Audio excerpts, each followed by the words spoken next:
Hello and welcome to the 83rd episode of This is Yeah. Difficult Gaming Podcast, the show where we talk about video games and other things, but mostly just video games. I am Paul Ryugami-san, and I'm joined by Colin 4Gs, and a very special guest this week, my sister, Faye.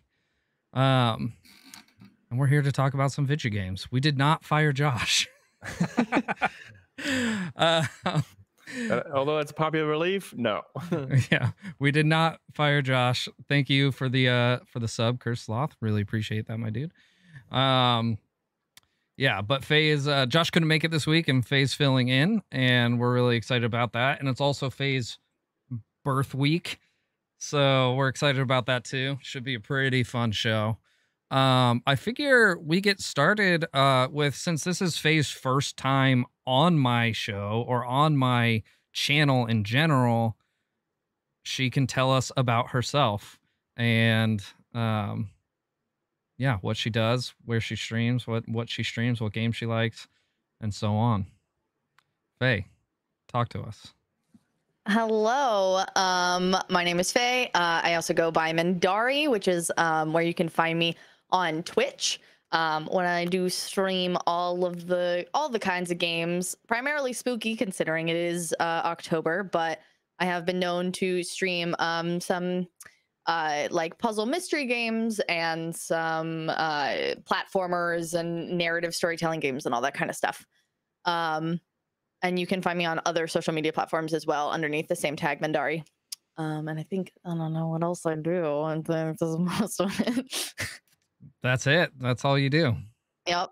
Just the Twitch. Sometimes the YouTubes, kind of barely, and that's my whole thing. What makes your stream unique? What makes your channel unique and special and all that? Well, I would say that on top of everything being Halloween all the time, as you can tell by my background, this is what it looks like year round. I have really awesome people that are there. I think that really what makes my stream awesome is that how awesome everyone in my chat is and in my community, because everyone's pretty fucking kick-ass. Yeah, I mean that's a pretty big thing. Like, community building's probably the number one important thing for streamers, and I think a lot of people could take notes from you and your community and what you guys do. I think it's pretty badass.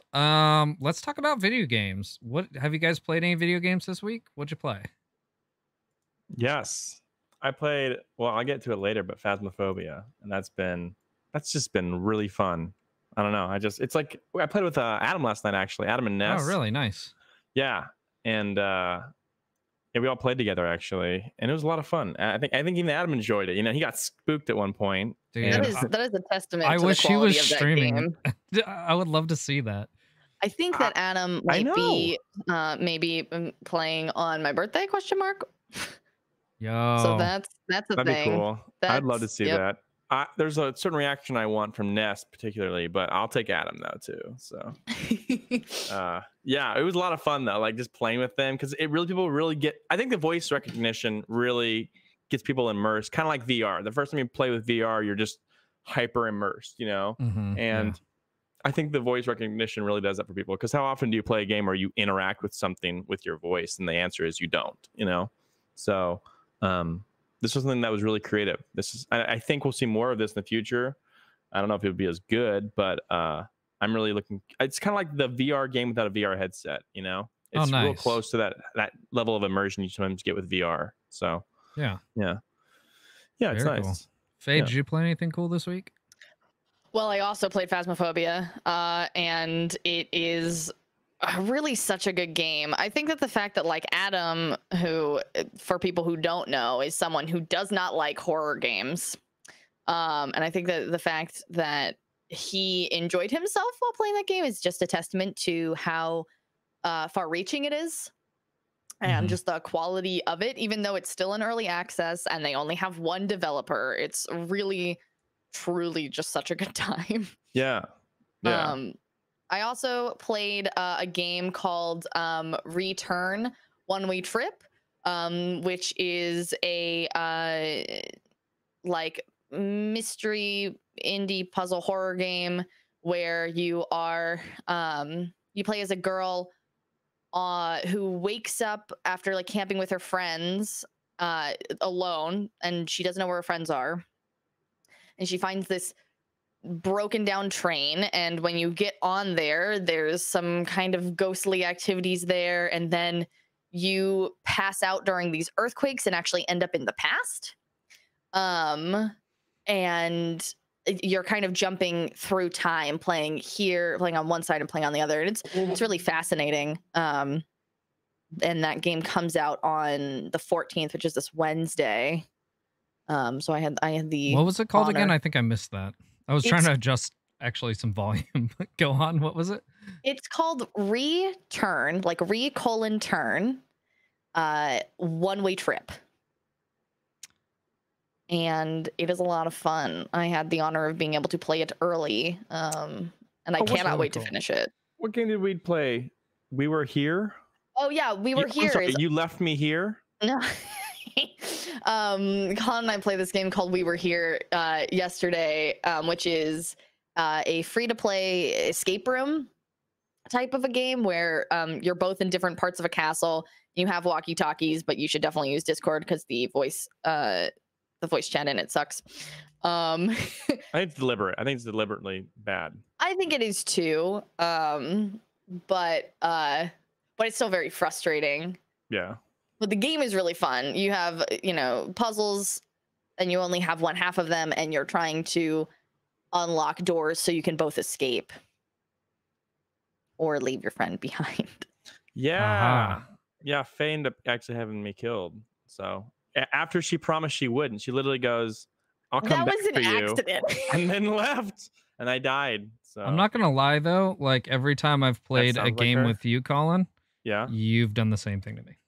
So. Yeah, that sounds like me. See, I'll own up to that though. Yeah. So I was an accident. I'm all in favor of killing people off in games to teach them like what loss is, to get them really involved in it. What loss is. Yeah.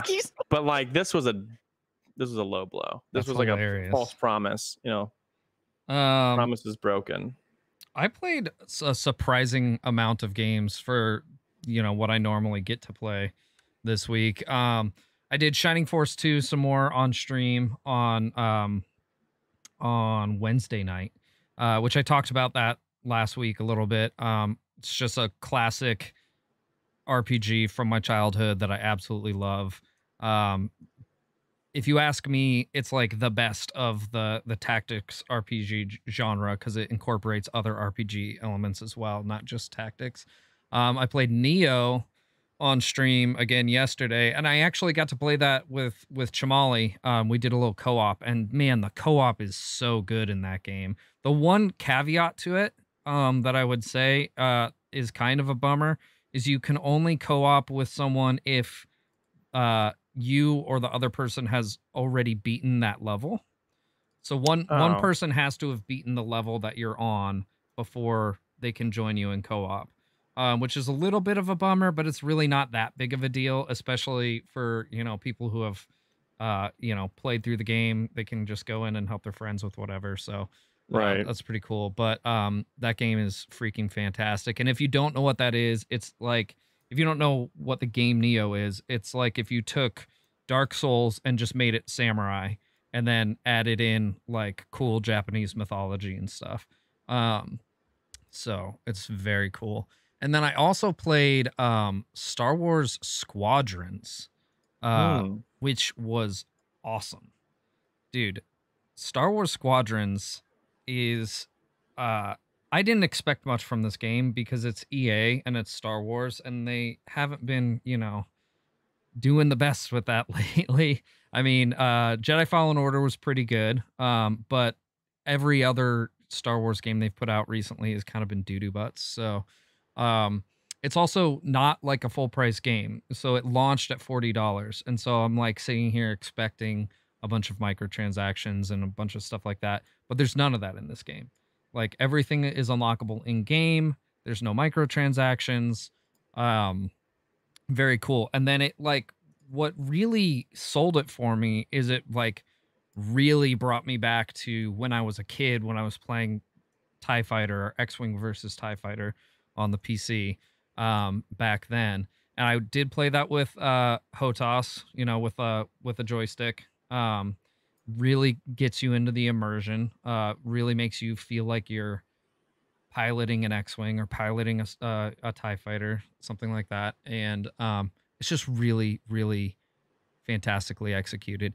It's extremely hard though. Um, I suck at it, and this is coming from someone who used to play. If anyone's ever played TIE Fighter, like top ace 10, like the hardest difficulty in the game, is what I used to play on, and so it's definitely a learning curve for me. The game is available on PlayStation, Xbox, and on PC, and it's available in totality. The entire game, both the single player and the multiplayer, is available in VR on PC and on PlayStation.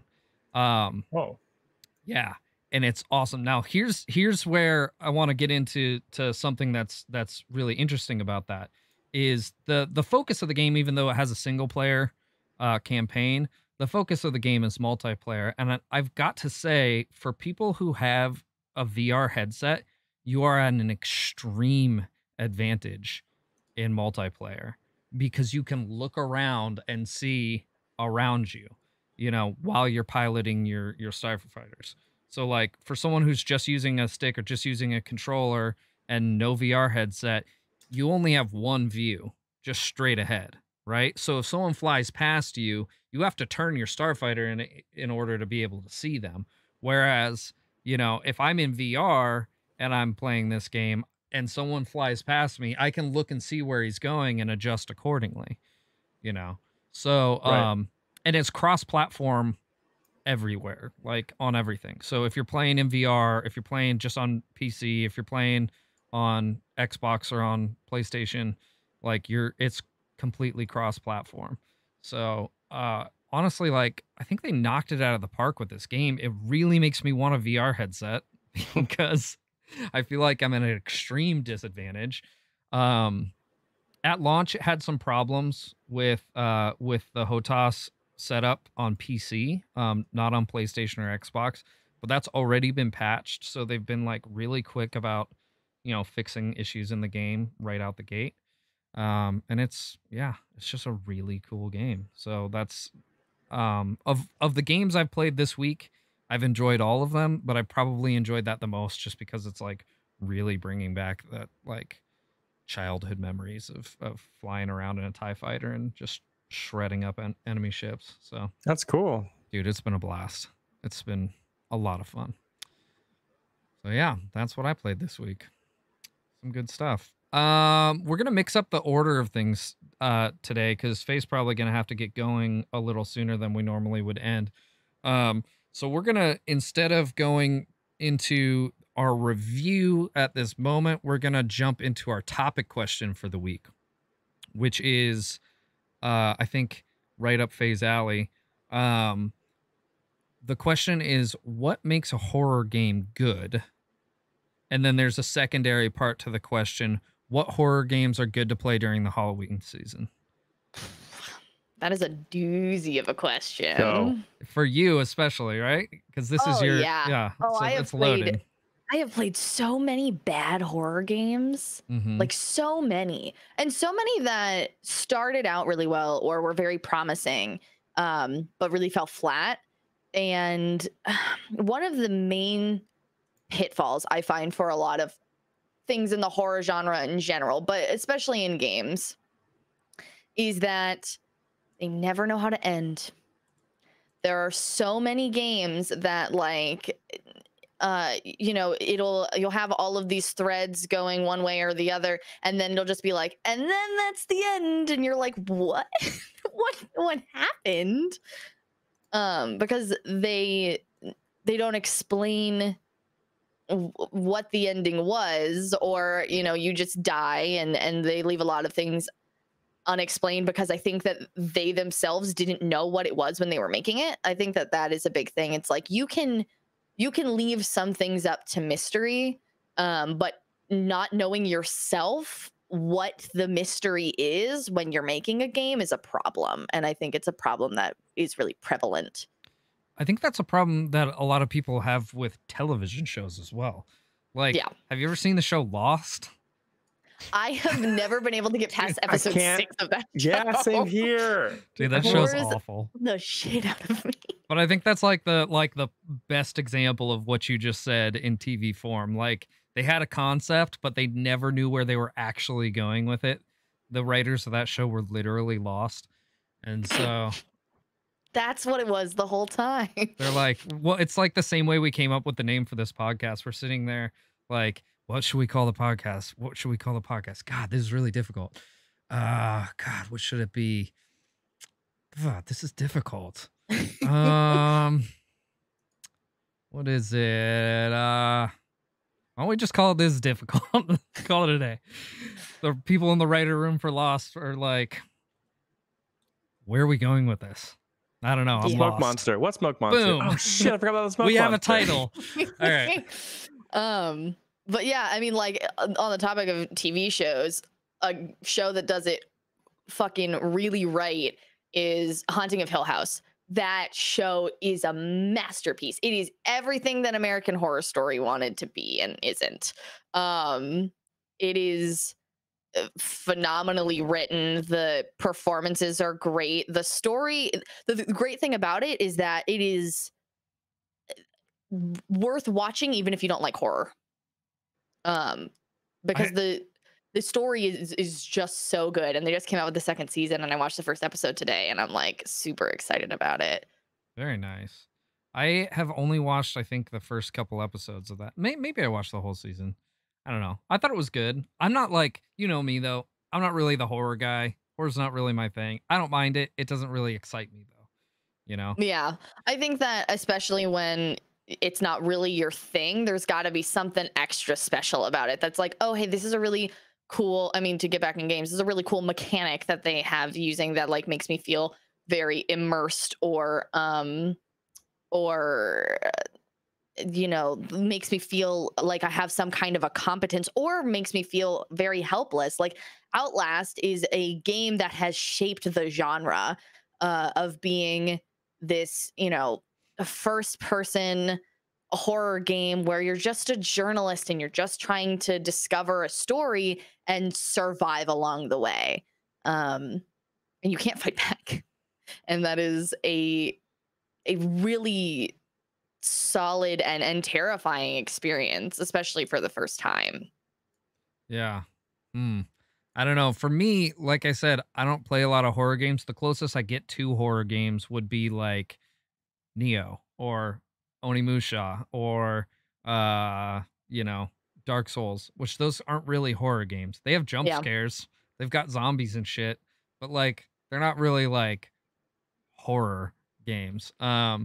So I feel kind of like out of my element on this question, to be honest. But for me, like you said, if you know I was forced to play a horror game, I would like it to have something beyond just being scary to engage me, like a really strong gameplay loop that, just like any other game, I think any video game in general needs a strong gameplay loop. You can't just rely on this gimmick to carry the game through. Or a really interesting story that, you know, makes you want to push forward. One of the games that I was so hyped up about, like everyone like loves it, and I didn't like it, was Layers of Fear, which I haven't played the second one and I would like to. But the first Layers of Fear is a walking sim.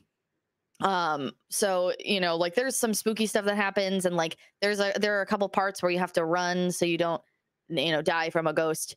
But most of the time it's just a story. You're just exploring through this building and figuring out what happened, and then the end just kind of fell really flat and felt rushed, and it was really dissatisfying. And that game is a game that also has a couple different endings, and I watched all of them and none of them are good. Also, with a name like Layers of Fear, you need to really stack those layers. You know, you need to make their depth. Yeah, I think that the reference is supposed to be like these paintings that you're painting like it turns out that you're like painting it with like body parts, like with like blood as your paint and all that kind of stuff, and like those are the layers, and like there's some cool lore that's really just not fleshed out, and there's a lot of stuff that's I get not it. Fleshed out. explained. No. um, but there's a lot of, it leaves a lot left to be desired in not a good way. There you go. Colin, what about you, man? Like what makes a really good horror game? Oh, we didn't even talk about the Halloween stuff yet. But yeah, what would make a really good horror game for you? I don't know. I don't always like horror because, again, I don't like just like getting scared just for the sake of being scared. You know, like some of those games, like I can appreciate like Five Nights at Freddy's. I thought was really creative because it's such a minimalistic game in some respects because you're literally just looking at monitors. It's not even, they're not even animated really. I mean, they are animated a little bit, but not really. You know, it's really just a picture with some static on it, and every once in a while it'll go to black and then it'll cut away to a different scene on the camera if they move or whatever. And that to me was really creative and fun. And I think what really got people involved with that was the rich story behind it all. I think was what was really driving, at least for me as well, because I wouldn't have gone through that game just for the jump scares, you know, just because, oh, it's scary, you know. Like another game I played was called, it was almost in a lot of ways a lot like Five Nights at Freddy's because it had those jump scares, was Emily Wants to Play, but didn't really have a deep story as it did, but not really to the level I believe that Five Nights at Freddy's did. Like he really did have this entire story figured out to the point that people were looking at paychecks to figure out how much hourly wage was at this year, basically, you know, to decide when it's in like the $8 timeline. an hour. It's like literally, yeah, it's like nothing. It's really, but the point is, and back in 19 whatever, you know, that's how much it was in that certain year, and so they're able to trace it back and say this is in the timeline of this story, you know. So like there was so much rich detail that made me I mean, that would have been invested in it, and to me that that's would have more been about probably mid 2000s if it was what if it was I think it was like $8 an hour. 5 or 6 of it actually. So When I entered the workforce, which was after 2000, I don't remember. It was probably 2000 and maybe 5. 2000. No, well, because I graduated in 04. So, yeah, maybe 2003, 2002. It was $5.15 an hour. So Five Nights at Freddy's came out in 2014. I believe that the first game, they referenced the Bite of 84 or something like that in the game. And like, that's a part of all of their lore, but it takes place in like, I think 2014 or like, you know, something like that. So it's $8 an hour that year, which is not great for risking your life. Right. For sure. Anyway, my point is though, is that there's all these details went into this game to create a really masterfully told story. And once again, for me at that point, it was about storytelling more than it was about the actual jump scares and just being scared for the sake of being scared. Where like other games like Resident Evil 4, although not really a horror game, had its scary moments, and that was more for like the tense moments that I could control because I had a gun, you know, because I could fight back. And those kind of moments I like. I actually don't love Outlast personally as a game, but I really respect that game, and I always recommend it as a great horror game for people who want to get into a really good horror genre that really like shaped it, like Faye said. And so like that's a good game in my mind, but not a game that I necessarily enjoy because I don't like not being able to fight back. And I don't always feel like you have to disable the player to make them feel hopeless, I guess, you know, like you can give them some tools, but then realize it's gonna be difficult. It's an uphill battle, you know? So I don't know how to balance that out. But anyway, like something like Phasmophobia though, you can not really fight back, but you can definitely outwit, you know, your opponent basically. And that to me is pretty creative and clever. And it's also the first game that's ever done that was cooperative, that was still scary. I've never played a horror game. Like Resident Evil 5 was supposed to be a little bit scary. And I think by yourself it would have been, but with a friend, it really wasn't scary because you always had that friend next to you, you know, where something like Phasmophobia, you just have this innate sense of dread, you know, and there's moments when you're by yourself that just makes it even worse. So second part of the question is, what horror games are good to play during the Halloween season? Oh man, Faye. Okay. Well, for Faye, every day is Halloween season. That's true. It comes once a year, though. Is there like extra power in October or during like during the Well, Halloween. October is the best month of the year for many Right. Is there, reasons. sure. Yeah. But like what I'm asking, is there like extra power to the Halloweenness? Yeah. Oh, for sure. I mean, like again, like I play all kinds of games all year round, but like I specifically only play spooky slash horror games Hmm. during October, and not all of them are like super, morbid or terrifying or anything like that. Like a very light, fun game that is like Stardew but spooky is called Graveyard Keeper, and you are a keeper of a graveyard and you can animate zombies to help you with tasks and blah blah blah. And there's a little bit of storyline there of like your goals, and you have quests and stuff like that. But it's a very light game. Yeah. What's If the you're Hocus looking, Pocus or Halloween town of video games? I guess is oh where my we. god, I don't know. I mean, like this year, it's definitely Phasmophobia. 100%. Phasmophobia is taking the world by storm right now. Yeah. It came out, I think, 4 weeks ago, and everyone has just been going nuts about it, and because it dropped at the perfect time. It is a game that feels like some dumb shit you do with your friends. Yeah. There you It go. feels like you were like, I bought this thing, I bought this kit off of, eBay, and let's go to a haunted house nearby and see if we can find a ghost. That's what that game feels like, and I think that's why it's so successful. um there are a bunch of other games too that are really nice. For example, there's Kalina Legacy is a game that was very surprisingly good, which is a game that has a lot of, I think, HP Lovecraftian inspiration. And it is a very good balance of wanting to run away from monsters and not, get killed by them because they're spooky, but also you can fight back. You have this like medallion basically that has these different runes that you can switch to, and they will, attack, and if you aim it at the monster correctly, you'll be fine, and it'll take care of it, but if not, then you'll get attacked. And that is another game that I was really surprised by, but like very pleasantly. Nice. Yeah. Very cool.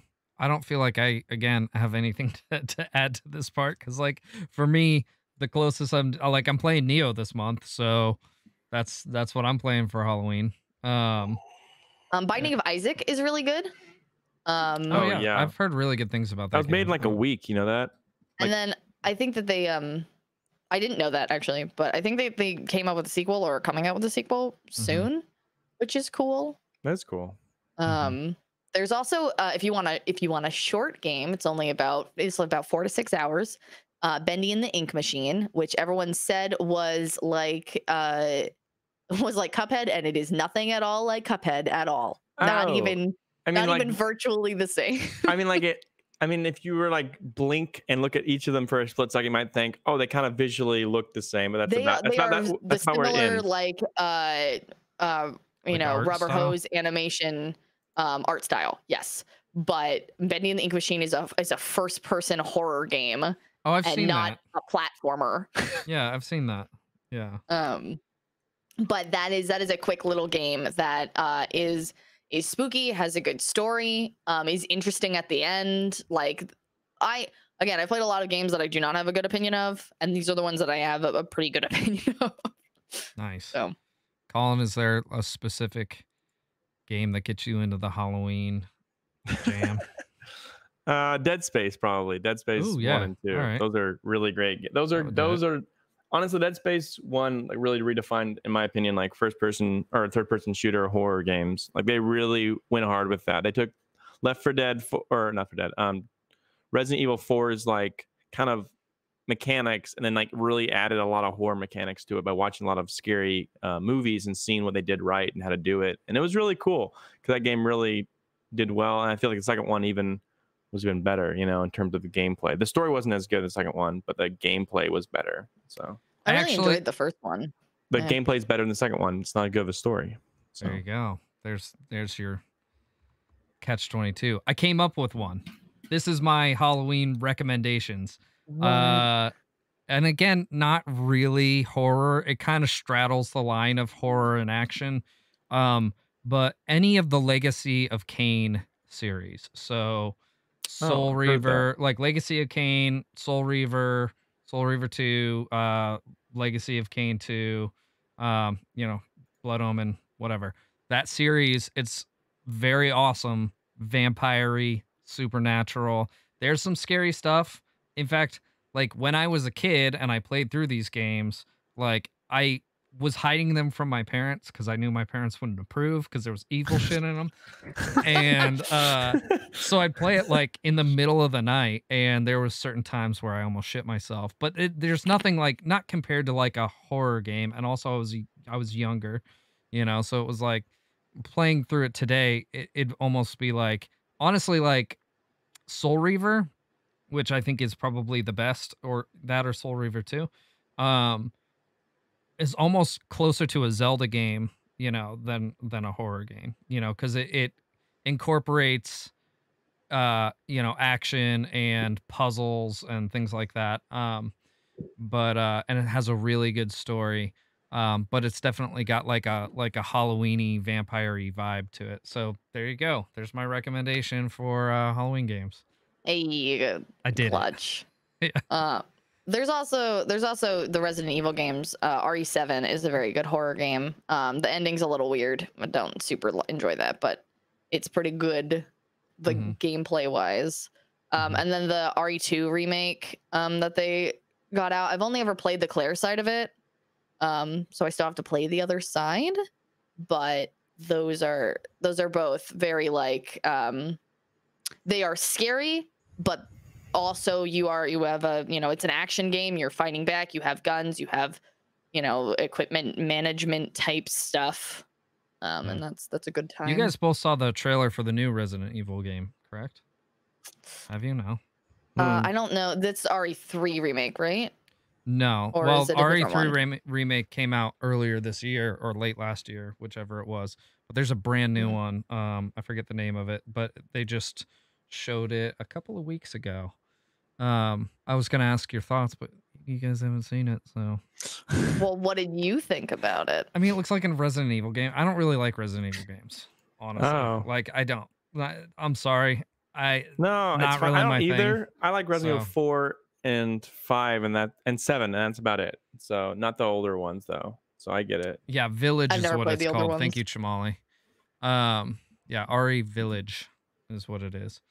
I mean, it looks fine. They're bringing back some old characters and stuff, from what I can tell. And it takes place in like a very like Dracula kind of town, you know, old, you know, Looking at some pictures, there's like East a scarecrow. European village kind of thing. Okay. So it is a sequel to Resident Evil 7, I guess, a direct sequel. Oh. A direct sequel. That's interesting. Okay. I guess. Yeah. I don't know. But yeah, you guys should check that out and tell me what you think. Are you ever, that's the question. I have a question of the year. Are you ever gonna play a horror game, Paul? Probably not. I mean, Phasmophobia. Would you play Phasmophobia? I would play with you guys. Yeah, sure, why not? And I have played horror games before. I just don't really care for them. You know, and it's not because I don't like getting scared, it's because they just don't, like, horror doesn't really do it for me as a genre. You know what I mean? Like, it's not. Does it scare you still though, or does it not scare you? Not really. I mean, I'll like, I'm susceptible to jump scares just like anyone else, but This like, doesn't have jump scares. That's the other thing. This game does not have jump scares. in which case, then I probably wouldn't be that bothered by it. You know what I mean? Like, Yeah. we'll see. know, We'll man. see. I could be wrong. I'm really curious, you know, how you do. You might not. You might be one of those people, those few people that are just like, nah, I'm not feeling it. But well, I always have been able to with like movies or games, or like been able to really like separate like that, you know, media from real life, you know? So it's not really like, it's just something happening on a screen to me, you know? So, right. but, you know, like just about everyone falls for jump scares, and that's just because like reflexes, right? But Right. it doesn't like, I'm not going to have fucking dreams about it later, you know? So yeah. Anywho, speaking of Phasmophobia, you're reviewing that this week, correct, Colin? I am. Are you ready to get into that review? Yes.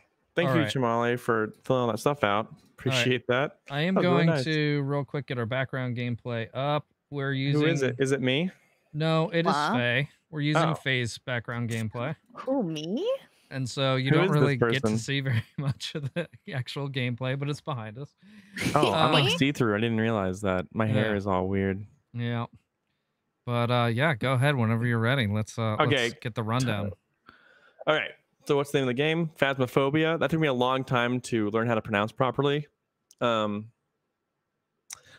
by Kinetic Games. Release year September 2020, this year.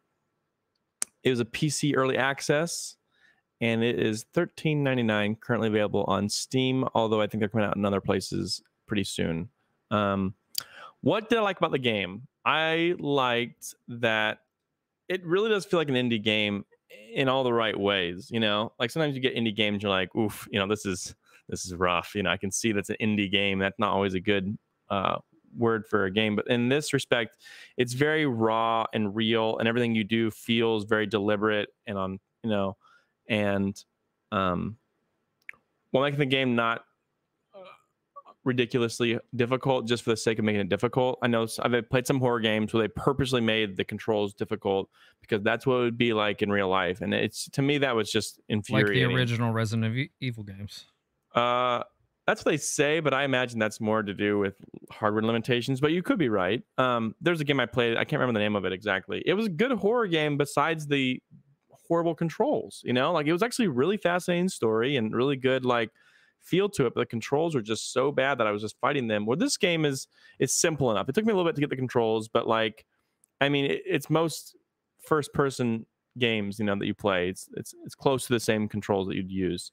And the training wasn't great. I didn't feel like that was good, but that really wasn't important. That's more just to mess around and try some things out, which I appreciate. You know, it wasn't like, and you can quit right away and go right into a real game. But what I really like about this game is that it wasn't really like feeling like a game. It feels like Faye said, you're just being dumb with your friends and going on a ghost hunt, you know, and then it happens to turn out that it's real, you know, and that the ghosts are real and they can kill you.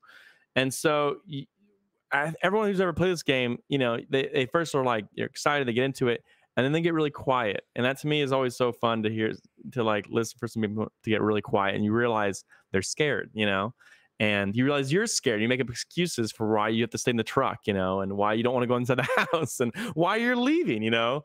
And I don't know, that to me is just really neat, because then everyone always has stories afterwards where they talk about the game and they go, did you see this kind of moment?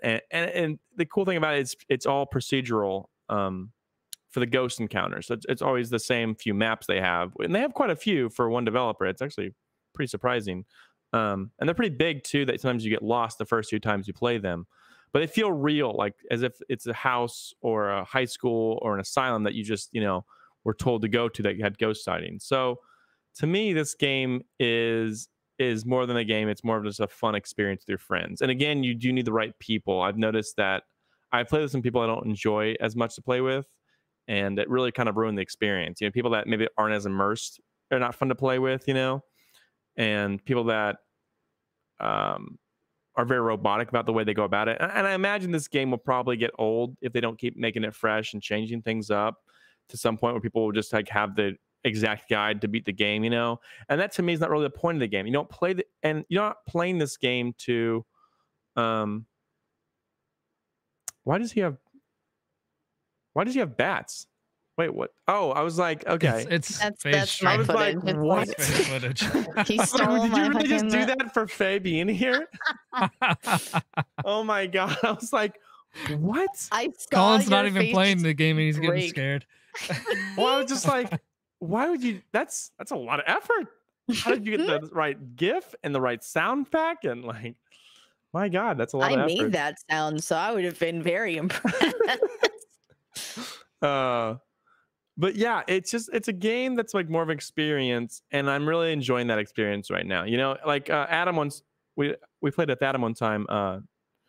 Jabari and I played Dark Souls 3 with Adam, and Adam said it's not really a game. It's like going on an adventure with your friends. And that really stuck with me as like, that's a good game, you know, something that doesn't really feel like a game. Like, I don't play this game for the money because you make money every time you beat, you know, you win, so to speak.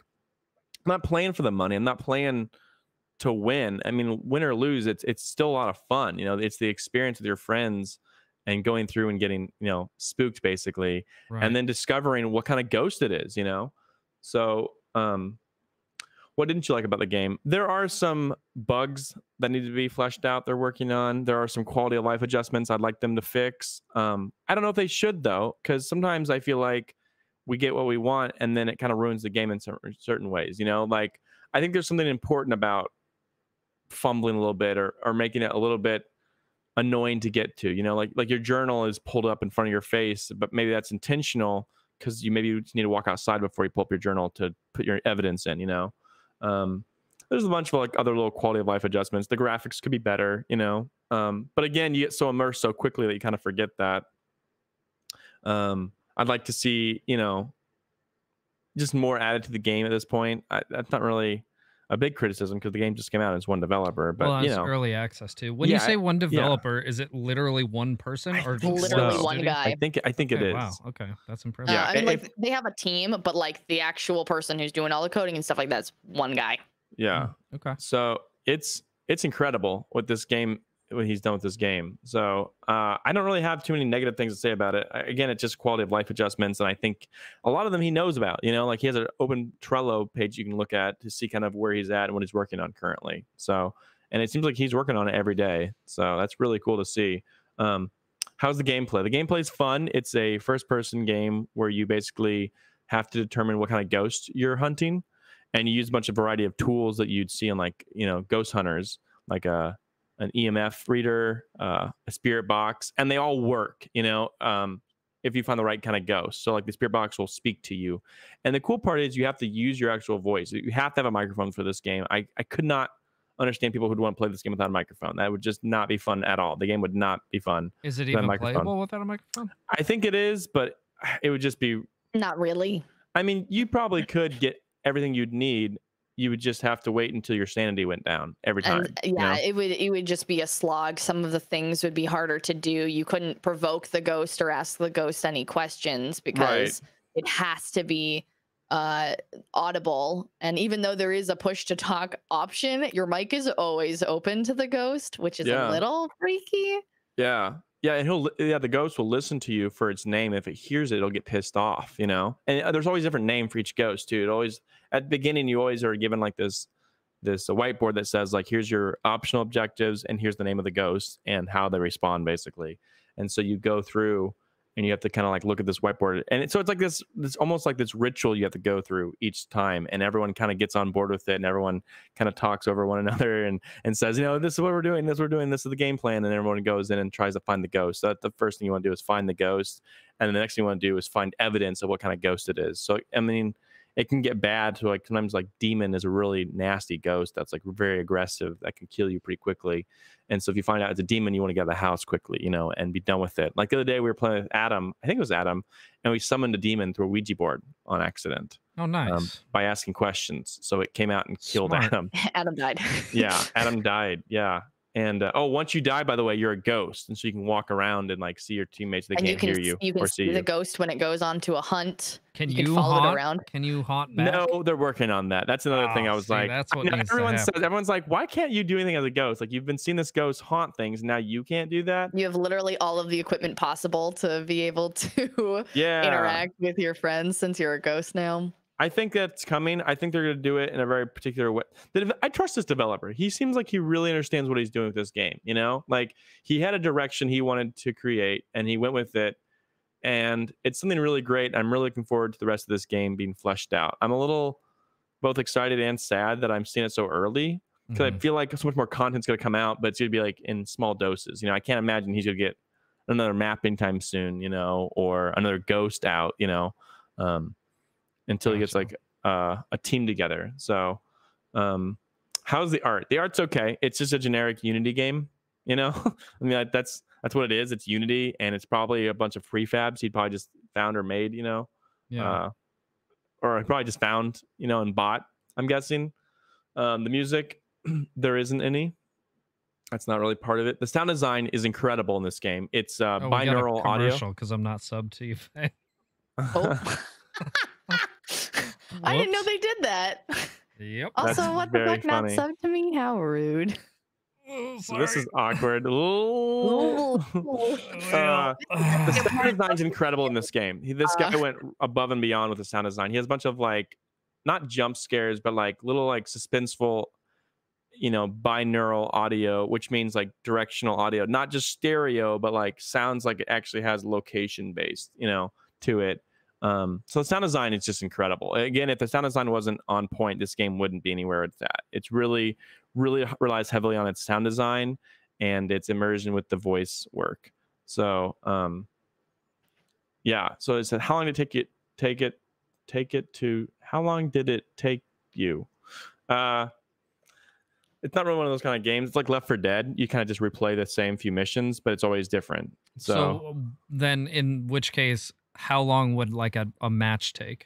That again depends on the map size. So I'm guessing probably 10 minutes to potentially up to 1 to 2 hours. I think that the Dang. longest I've ever had was like an hour and a half, but that's like on one specific map that kind of sucks because it's so big. Like Colin and I were playing with one or a couple of other people the other day on the asylum, and it literally took us I want to say close to 45 minutes to even find where the ghost was in this building, at which point we had been hunted, which is like the ghost goes into hunt mode when you can die basically, and if it catches you during hunt mode, you'll die. And we had been hunted like probably 20 or 30 times before actually even finding the room that the ghost was in, so we could get the evidence to figure out what ghost it was so we could leave. Nice. Yeah, that's actually one of my gripes with this game. That's a good point. I didn't like the bigger maps. Honestly, I feel like it needs to be houses or small buildings. Like the high school is a good size. The high school is just big enough. I think that if it were bigger, it would be too much. I think that the asylum is the size of a map that you need to have more people on. I don't enjoy the asylum. Yeah, have more people for the asylum. That'd be like a 6 to 8 team, I think. It's only 4 currently, up to 4 max. You can do solo though, missions. But the but yeah, I that's one of my gripes with the game is that that's just too big. I just don't think he knew. So would you play a sequel? Yeah, I mean I'm watching this develop like a hawk now. I'd love to see if he comes up with anything different or new, because he's obviously very creative. I mean, being that it's early access right now, I wouldn't expect a sequel, but like certainly the completed version of this game. Yeah, it's probably a better way. Andrew actually brings up a good point. The fact that people play this game very differently. Some people go in and want to get the information and get out, most of the time because they're scared. Most of the time they're like, I just want to figure out what ghost it is and then I'll leave. And the second that they do, they're like, I don't care about the optional objectives. I just want to peace out. Yeah. And some people, like I watched a stream the other day of a group of streamers who all role played the entire time. They like played it as if they were going, they were like, oh, this is your cousin's house, right? Or something like that. And they're like Ghost Bros Adventures. Yeah, like, and investigating the stuff like that. And it's just really interesting how differently people react and interact with ghosts, and how if people were doing this in real life, this is probably how they'd act as well. Could we get like people to RP as like Scooby in the gang? Oh, probably. Funny. I bet there'll be skins for that. That would be rad. But that would be fun. I would do that. I would play that game. But like my biggest takeaway from the game personally is that it is the kind of game that you talk about to people like you were there. Yeah. You're like, oh my gosh, we were hunting this ghost the other day and we were pretty sure it was a Yuri or Yurei or whatever the fuck. And it, chased one of us down, or like, right after someone left the house, I saw the door shut and I had to go run into a bathroom, and it was terrifying and it was dark, and it is really quite the immersive experience. And we're not even playing in VR. I can only Oh, I'm too imagine what it's scared like in to. VR. I'm too scared. I might try it tonight, but I'm so scared. That's Seriously, this hilarious. game is terrifying. Overall rating impression, it's a 9, maybe a 10. You know, it depends on Really? where it goes. It's pretty great. I mean, like, I don't know if that'll last though. I don't know if it's one of those games I'm just be like, that was such a great game, but I'll never play it again. You know, like I feel like Last of Us is kind of like that for me. I played it once, and I don't know if I'll ever play it again. I'm not saying I won't, but like, it's not one of those games you pick up 1,000 times over. You know, like Mario 64, I played hundreds of times. You know, I've um, replayed The Last of Us. I would not replay The Last of Us 2. I thought it was fine, but I have no interest in playing it again. right. Again, that could still be a high ranking game in your mind, but not necessarily a good replayable one. You know, um, so yeah, I don't know if I'm going to want to replay this a lot. Maybe I'll come back to it months later and be like, oh, it's a fresh game, you know, all new, and I don't remember a lot of this. So this is kind of fun all over again. Because I think a big part of the fun is that no one knows anything about this game because it just kind of came out of nowhere, and everyone's kind of fumbling to figure out how to play, you know, and we're all kind of, you know, bad at it. And that's kind of I think it's always interesting. Every time I come into a game, that's like the first 2 weeks of a game is always the most fun when a game first comes on the market because no one really knows anything about it. Like even Breath of the Wild was kind of fun because no one knew anything about it. You could look online and you couldn't find anything, and that was kind of neat. You're kind of just on your own for the first about 2 weeks, you know. So that's what's cool about this game. So I don't know, that number might slip in the future and be like, you know what, it was fun, but it's kind of gimmicky now, and I don't really like it. That might slip, but right now it's pretty high, you know. Is the game worth buying at the current full price? Yeah, I think it is. I think you'll have hours of fun, you know, for the It's price so it is. cheap. I've bought it for multiple people now. I probably spent way too much money on that game, you know, buying it for people. So Yeah, I might pick it up and play with you guys at some point. okay, I'm playing birthday tonight, stream? and Faye's playing on her birthday. So You're playing it on your birthday. yeah. Yeah, so I'm streaming this Tuesday, which is my birthday, the 13th. I'm streaming all day long. I'm streaming 12 hours that day. Are you streaming all day? Are you streaming all day? If you're not, why don't you guys watch them together then? That'd be perfect. Why don't you stream that night? The one hold up for me is I need to do Goof Troop this week so I can review it next week. And since Faye, you're coming to town, I'm not gonna be able to stream on Wednesday, so I can't do it Wednesday. So that's kind of out of the question for me. But earlier or later in the day, though. He's literally denying a birthday That's a big request. maybe. That's a birthday request if we played with also Adam sibling stream. Yeah, maybe. Yeah, we'll figure it out. We'll talk about it more this week. We'll figure it out. Saying no. I'm not saying no. I'm not saying no. I know who my brother is, Colin. I'm not saying no. Swear. But no. This is like a strong maybe.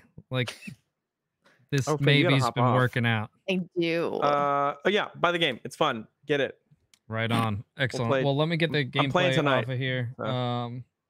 And Faye, you can hop off, and Colin, you and I will go over the news real quick, and then we can call it a day. Well, yeah. Cool. Faye, Thanks for having me. Yeah, thank you so much for joining us, and we're all looking forward to celebrating your birthday with you. It was really awesome having you on here. I would love to have you on in the future more often.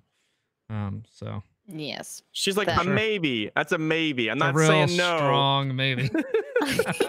I'm not saying no yet. I didn't say no. I didn't say no. All right, but thank you. And am I good to just hop out? Yeah, you just hop out. That's the cool part about, All right. Ninja. Bye, friends. Thanks. Bye-bye. All right. Perfect time to go into the news. Yeah, she'll freeze there for a second. She'll disappear. We'll pretend like she's still here, basically. Just like she's we can pretend she's still here. Anyway, Faye, what do you think about this next bit of news? Wow, she seems really enthralled with this next bit of news. Let her say something. She gone. All right, here we go. So Ghost of Tsushima expansion info was announced this last week, which they announced they were doing this expansion a while ago, but they didn't give us a whole lot of info on it other than it was going to be a co-op experience, and also Yeah, I'm super excited about it. Holy crap, that sounds You do awesome. like co-op missions, and then there's also a 6-person raid. Or maybe it's up to 8 people. I don't know. There's like a raid that's coming out later. But they surprised us with a few other details, including the launch date, which is on the 16th of this month.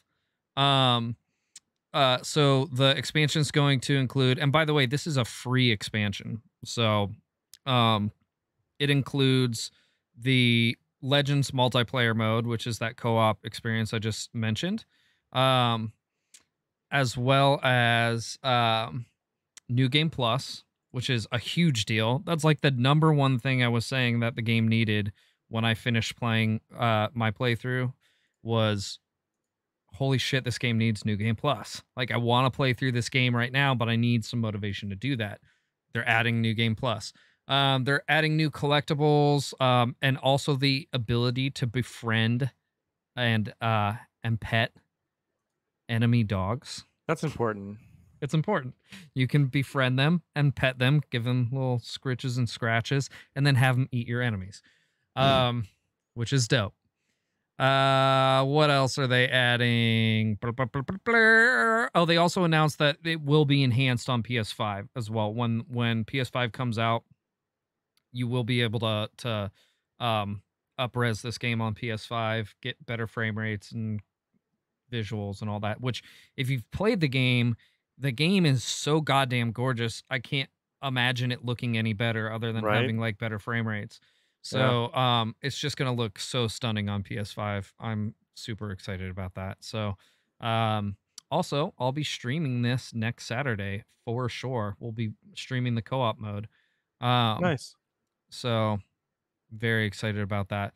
And the final bit of news for the week, and we can wrap it up, is Sega revealed in an interview with Famitsu, which, if you don't know what Famitsu is, it's like the #1 gaming magazine in Japan, and like gaming news outlet out there, that they are heavily considering doing a Dreamcast Mini. Oh, wow. That's Yeah. exciting for like 10 people. Mm. That's fucked up. Everyone loved the Dreamcast. Everyone loved the Dreamcast. Everyone that had one loved the Dreamcast. Loved it. Yeah, the Yeah. Dreamcast is very beloved. Yeah. Now the guy kind of went back and forth on it.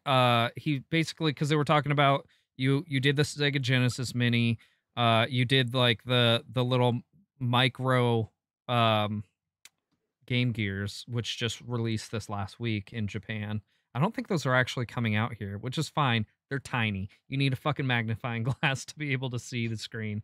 Like, it's ridiculous. But they were asking him what the next project was, and he's like, well, probably it's not going to come out for a while, but probably a Dreamcast Mini. But then he came back and teased maybe the SG-1000, which, if you don't know what that is, most people don't. It was a Sega console that released before the Mega Drive. This was like in the Atari days. Hardly anyone had one. Hardly anyone knows what the hell it is. It would be, I think, a joke if they released the SG-1000 Mini instead of the Dreamcast Mini. But that would be a pretty freaking big deal. You know what I mean? Yeah. So we might be seeing or hearing more of that within the next couple years. I think that'd be rad. Like, I would die for a Dreamcast Mini. I think Dreamcast was like, it was the console that came out before the PS2 and the Xbox, and it was ahead of its time, and it was a commercial failure because you could basically pirate every game really easily. Oops. So which was a big bummer. I mean, it was fun to be able to play the games for free, but it was a bummer that Sega, like, that's what took Sega out of the console making market. That was their final console. So I don't know. Anyway, I would love that. Let's hope that happens. It sounds like they're actually really strongly considering that, though. So, Well, especially with the SNES Mini and everything else, the success of those, So yeah. that's exciting. That's really cool that they're doing that. I mean, like, I know a lot of those games kind of just seem like lost to time almost, So it's kind of cool to be bringing those back. Yeah. So Definitely. Well, that pretty much wraps it up for us today. I'm Paul. You're on my channel right now, Ryugami-san. We also post these on YouTube after the fact. If you missed the episode or part of the episode, or if you want to just watch older episodes, you can check those out. I don't remember. Oh yeah, here we go. There we go. There's where you can find us. Typically our co-host Josh is with us, but he wasn't with us today. That's why we have Mendarii on, my sister. That was a lot of fun. We're probably gonna raid her in just a sec if you stick around. Let's see if she's live. Yeah, see if she's live. You can also find me on Twitter as well at Ryugami-sama if you want to tweet at me for any reason, or if you want to send us questions, so on and so forth. Evan Blair Art, I'm super glad you enjoyed your stay. We do this every week around the same time. We actually usually start later because of Josh's work schedule, but because he wasn't able to make it tonight and because of Faye's streaming schedule, we decided to go a little early. But yeah, we're here every week. This worked out. So feel free to stop by and hang out with us. If you join our Discord, let me pop that information up. You can ask us questions or suggest topics, things like that. Or if you just want to talk about video games with us, we do that there too. So I'd actually really love to start taking some like community questions on the stream. I think would be a lot of fun. So if you guys want to drop those in the Discord, that'd be pretty rad. Colin, where can we find you, man? Twitch.tv/4Gs. Although I don't really stream anymore. There you go. Every once in a while I do. All right. Just not consistently. Excellent. Well, thank you everyone for joining us tonight. Is Faye streaming? Let me is she live yet? Let me check real fast. Hang on. I don't think so. That sucks. Well, yeah, I want to raid. Yeah, I don't think she's live. I'm checking her channel. Nope, not showing up. Showing us. So. Well. All right, that's a bummer. That sucks. Well, you guys know where to find Faye. Twitch TV/Mendarii. Go check her out. She'll be live soon. Thanks again. Yeah, raid myself. Exactly. And yeah, that pretty much wraps it up for today. We'll see you guys next week. All right. Have a good night. Bye.